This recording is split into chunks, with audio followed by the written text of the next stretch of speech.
Hello students, your next topic in linked list is operations. First of all, we'll discuss about the insertion. Insertion means to insert an element, right?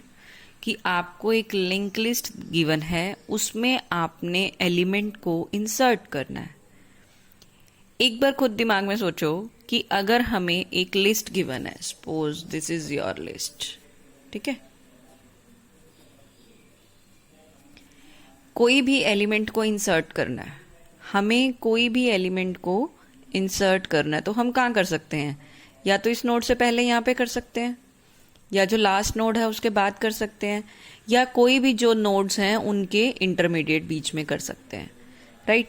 तो हमने insertion में ये तीनों parts को discuss करना है कि where insertion can be possible at the beginning of the linked list, at the end of the linked list, and at specific position, that means to intermediate of any nodes. First of all, जब भी आपको insertion करनी है, आपको ये 3 points mind में रखने हैं. कौन से 3 पॉइंट्स हैं आपके? Allocating a new node, assigning the data and adjusting the pointer. कि हमें कौन सी न्यू नोड है जो लिंक लिस्ट में एलोकेट करनी है, फिर उसको हमने कौन सा डेटा असाइन करना है, और जो हमारी न्यू नोड इंसर्ट हुई है उनके पॉइंटर्स को कैसे सेट करना है, राइट? इससे पहले हमने जितने भी डेटा स्ट्रक्चर किए हैं, हम सब में इंसर्शन के केस में ओवरफ्लो कंडीशन चेक करते थे और डिलीशन के केस में अंडरफ्लो कंडीशन चेक करते थे. Same is the case with the link list, कि जब भी आपको इंसर्शन करनी है, सबसे पहले आपको ये चेक करना है कि जो आप इंसर्शन कर रहे हो क्या उसमें स्पेस अवेलेबल है, ओवरफ्लो कंडीशन तो नहीं है. अगर स्पेस अवेलेबल होगा तभी आप उसके अंदर कोई एलिमेंट को इंसर्ट कर सकते हो. सेकंड, कि आपकी जो अवेलेबल लिस्ट है उसमें से आपने कैसे एलिमेंट्स को रिमूव करके लिंक लिस्ट के साथ जोड़ना है. थर्ड, उसमें हमने कौन से डाटा एलिमेंट को इंसर्ट करना है और उसके पॉइंटर्स को कैसे एडजस्ट करना है, राइट? तो इस तरीके से हमने जब भी इंसर्शन करनी है, ये कुछ बेसिक पॉइंट्स हैं जिनको आपने माइंड में रखना है कि जब हम इंसर्शन कर रहे हैं, फर्स्ट ऑफ ऑल ये चेक करना है कि हम कौन सी पोजीशन पे इंसर्शन कर रहे हैं. उसके बाद हमने ये चेक करना है कि कौन सी न्यू नोड को हमने अवेलेबल लिस्ट में से कहाँ से उठाना है और उसको हमने किस तरीके से इंसर्ट करवाना है एक लिंक लिस्ट के अंदर. Okay, now let's do the algorithm for insertion of N element in the list. कि हमने एक एलिमेंट को इंसर्ट करना है, उसको हम कैसे एक एल्गोरिथम के थ्रू और एग्जाम्पल के थ्रू स्टडी करते हैं, राइट? सी हियर, आपको इंसर्शन करनी है at the beginning of the list. Insertion at the beginning of the list. ये सिंगल लिंक लिस्ट गिवन है, स्टार्ट एक एक्सटर्नल पॉइंटर है यहाँ पे, ये आपको नोड 1 दी हुई है, node 2, node 3 and node 4. Info part होता है ये वाला, और ये वाला होता है आपका लिंक पार्ट. इस लिंक पार्ट को क्या कहते हैं हम? That contains the address of the next node. तो ये नेक्स्ट नोड को पॉइंट कर रहा है, इसका लिंक इसके नेक्स्ट नोड को पॉइंट कर रहा है, इसका लिंक इसके नेक्स्ट नोड को पॉइंट कर रहा है. और जब आपकी लास्ट नोड आ जाती है तो लास्ट नोड का लिंक पॉइंटर क्या हो जाता है? आपका नल हो जाता है. सिंपल, आपको ये सिंगल लिंक लिस्ट गिवन है, ठीक है? हमने अभी स्टडी किया. अब हमने क्या करना है, एक एलोकेट करनी है न्यू नोड को, और उसको हमने डेटा देना है और उसके पॉइंटर्स को हमने सेट करना है. तो सबसे पहले हमने ये चेक करना है कि जो हमारी एक अवेलेबल लिस्ट होती है लिंक लिस्ट के अंदर, जिसके अंदर हमारी नोड्स पड़ी होती हैं, उनको हमने उठाना है. मींस जिसके पास हमारे पास स्पेस अवेलेबल होगा. हमारे पास ये एक अवेलेबल लिस्ट है, ठीक है? इस अवेलेबल लिस्ट में से हमने एक ये न्यू नोड को उठाया. जब ये न्यू नोड हमने इस लिंक लिस्ट के साथ ऐड करना है तो क्या होगा? स्टार्टिंग में कर रहे हैं, बिगनिंग में कर रहे हैं.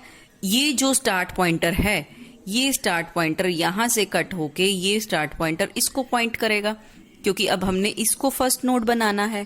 जैसे ही इसको फर्स्ट नोड बनाया, इसका जो लिंक पॉइंटर है ये लिंक लिस्ट की सेकंड नोड को पॉइंट करना स्टार्ट कर देगा, क्योंकि अब ये वाली जो नोड है, ये जो स्पेस अवेलेबल था उस अवेलेबल स्पेस में से उठ के जो हमारी ऑलरेडी एग्जिस्टिंग लिंक लिस्ट थी उसके अंदर ऐड होने जा रहा है.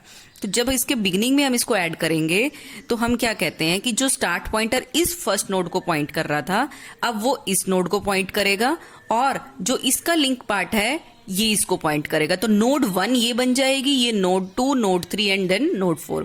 तो तो जो अवेलेबल लिंक लिस्ट है वो अब इसको पॉइंट करेगी। ये लिंक लिस्ट जो है आपकी एडिशनल है, जहां पे हमारी एम्प्टी नोड्स पड़ी होती हैं, हमने इस एम्प्टी नोड को उठा के अपनी लिंक लिस्ट के साथ अटैच कर दिया। ठीक है, देखो एल्गोरिथम में क्या कहता है कि अगर अवेलेबल जो लिस्ट है वो नल है तो इसका मतलब ओवरफ्लो है, यहाँ पे कोई नोड ही ना होती तो इसका मतलब हम किसी नोड को यहाँ से पिक नहीं कर सकते थे जिसको हम लिंक लिस्ट के साथ अटैच कर सकते हैं। हमने कह दिया अवेलेबल जो है वो नल है तो ओवरफ्लो कंडीशन हो गई, मीन्स लिस्ट जो है हमारी एम्प्टी होगी। अदरवाइज हम क्या कहते हैं कि अवेलेबल में से हमने उठाया और उसको हमने टेम्परेरी में डाल दिया, एक टेम्परेरी नोड हमने उसकी क्रिएट कर दिया, ये वाली टेम्परेरीज जो होती हैं, और लिंक अवेलेबल का जो है वो अवेलेबल बन जाएगा। जो लिंक अवेलेबल का था वो हमारा अवेलेबल बन गया, मतलब हमारे पास अवेलेबल लिस्ट में से नोड को उठा लिया हमने। फिर हमने क्या किया कि जो डेटा हमने देना था उसको हमने टेम्प नोड में डाल दिया, क्योंकि हमने पहले यही बोला, पहले तो इसको न्यू नोड को एलोकेट करना था, हमने वो कर दिया। फिर हमने कहा कि हमने उसको डाटा देना है, हमने डाटा दे दिया उसको। फिर हमने कहा हमने उसके पॉइंटर्स को सेट करना है, तो हमने क्या कहा कि जो स्टार्ट पॉइंटर है, मतलब जो फर्स्ट पॉइंटर था वो टेम्प को पॉइंट करेगा, जो हमने टेम्परेरी नोड ली है उसको पॉइंट करना शुरू कर देगा, और फिर उसके बाद उसका लिंक जो है वो हमारा न्यू पॉइंटर नोड बन जाएगा, क्योंकि टेम्परेरी जो थी वो हमारी अब स्टार्टिंग नोड के पास चली गई है। ठीक है, this is the insertion at the beginning. Same अब आगे अगर हम देखते हैं कि हमने इंसर्शन करनी है एक पर्टिकुलर लोकेशन पे, पहले वही चेक करेंगे कि क्या अवेलेबल लिस्ट जो है हमारी वो नल है। ओके, नल है तो ओवरफ्लो हो जाएगा। अदरवाइज क्या हुआ, टेम्प में से अवेल उठाया, उसका लिंक अवेल किया हमने, जैसे हमने उसमें किया है। फिर हमने क्या करना है, इन्फो देनी है, हमने इन्फो दे दिया। ये स्टेप्स तो तीनों सेम हो गए। अब यहां पे हमारे पास मेन आता है कि हमने स्पेसिफिक पोजीशन को उठाना है। लोकेशन उठाई, कहां से उठाना है, लोकेशन अभी नल है। हमने क्या किया, जो स्टार्ट पॉइंटर था उसको लिंक बना दिया टेम्परेरी का, क्योंकि टेम्परेरी जो है वो लिंक है, data as a first node कर दिया। अदरवाइज अगर ये फर्स्ट नोड जो हमने पीछे किया वही है, अगर नहीं होता तो हम क्या करते हैं कि पर्टिकुलर किसी लिंक का लोकेशन जो है वो उठाएंगे और उसको टेम्परेरी में डाल देंगे, और जो टेम्परेरी नोड है वो हमारी लिंक ऑफ नोड बन जाएगी। यही करना है ना, हमने एक पर्टिकुलर लोकेशन से उठाना है और वहां पे टेम्परेरी डाल देनी है। देखो यहां से आप कि हमने एक स्टार्ट नोड था, ये हमारा लिंक लिस्ट थी, ये हमारी अवेलेबल लिस्ट पड़ी थी, हमने इस नोड को उठाना है, इंटरमीडिएट पोजीशन पे डालना है, मतलब किसी एक स्पेसिफिक पोजीशन पे डालना है। तो इसका जो ये वाला पॉइंटर है ये इसको पॉइंट करेगा, और इसका ये वाला पॉइंटर जो है वो ये इसको पॉइंट कर देगा। मतलब अब ये वाली नोड क्या हुई, बी और सी के बीच में इंसर्ट हो गई है।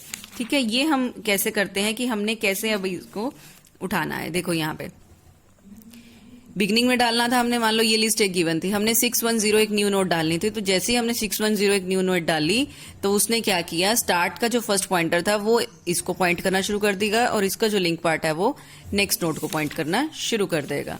सेम वे इसको हमने क्या देखा था जब हमने एल्गोरिथम से स्टार्ट किया कि हमने एक ये टेम्परेरी नोड उठाई थी, टेम्परेरी के लिंक को पॉइंट किया था, टेम्परेरी का लिंक हमने उसकी डाटा को इन्फो दिया, और फिर जो हमारी न्यू नोड बनी उसका हमने लिंक पॉइंटर जो है वो इसको असाइन कर दिया। ये आप एग्जांपल्स के थ्रू इसको स्टडी कर सकते हो, तो आपको इजीली पता चल जाएगा कि हम यहाँ पे कैसे पोजीशंस को वेरीफाई कर रहे हैं।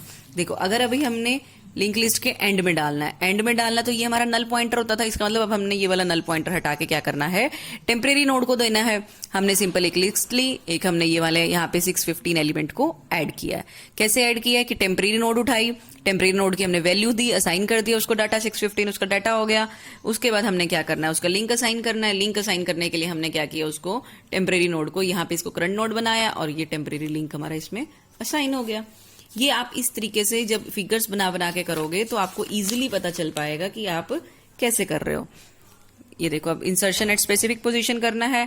स्पेसिफिक पोजीशन में हमारे को ये दिया हुआ है, हमने 141 को ऐड करना है 31 और 51 के बीच में। तो ये लिस्ट हमें ऑलरेडी गिवन थी, 31 को हमने 141 में डाला, 141 को हमने 151 में डाला। तो ये हमारा इंसर्शन हो गया एट द स्पेसिफिक पोजीशन। और अगर आपने इंसर्शन एट लास्ट करना है, इंसर्शन एट लास्ट को हमने करने के लिए हम एल्गोरिथम क्या लेते हैं, सिंपल कि देखो अगर हमारा लास्ट जो है वो एन पोजीशन में पहुंच गया तो मतलब ओवरफ्लो हो गई। अदरवाइज हम सिंपल क्या करते हैं कि लास्ट को इंक्रीमेंट कर देते हैं कि जो लास्ट +1 नई लोकेशन बनी है वहां पे हमने अपने न्यू एलिमेंट को इंसर्ट कर देना है। ठीक है, these are the 3 ways how to insert an element in the link list, insertion at the specific position, insertion at the beginning and insertion at the end. जो ये मैंने आपको फिगर्स शो किए हैं, इन फिगर्स के अकॉर्डिंग आप करोगे draw करके तो आपको पता चल जाएगा कैसे एलिमेंट्स को हमने बीच में इंसर्ट करना है, कैसे हमने उनको डाटा असाइन करना है और कैसे हमने उनको पॉइंटर वैल्यू असाइन करनी है। तीन चीजें बस ध्यान रखना है इसमें आपको। पहले नोड को उठाना है अवेलेबल लिस्ट में से, नोड के बाद हमने उसको डाटा असाइन करना है, डाटा असाइन करने के बाद हमने उसके पॉइंटर्स को एडजस्ट करना है। ओके।